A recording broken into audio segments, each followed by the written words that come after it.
Present by Ravi studio Ambikapur.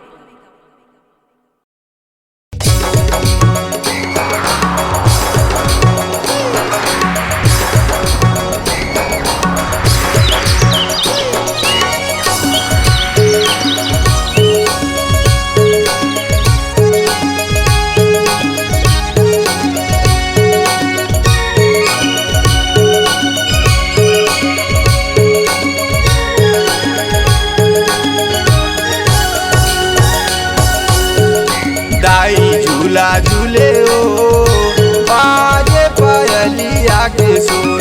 दाई झूला झूले ओ बाजे पायलिया के सुर। दाई झूला झूले ओ गूंजे पायलिया के सुर। कौन झूले भैया कौन झूलावे, कौन झूले भैया कौन झूलावे। दाई झूला झूले ओ बाजे पायलिया के सुर। दाई झूला झूले ओ बाजे पायलिया के सुर।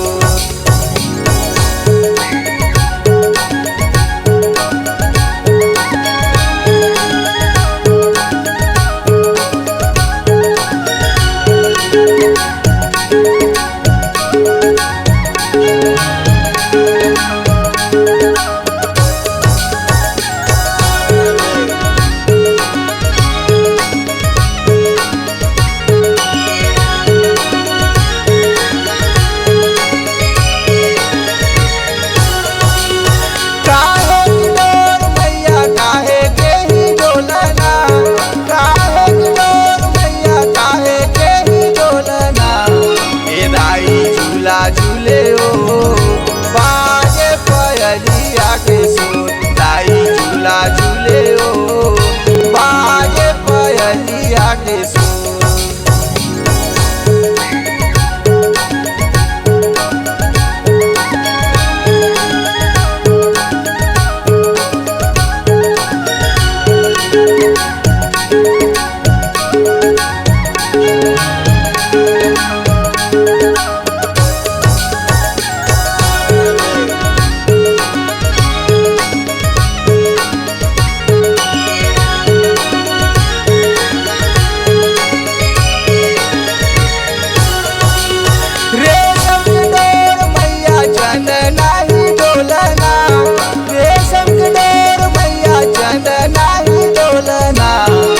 दाई झूला झूले ओ बाजे पायलिया के सुर।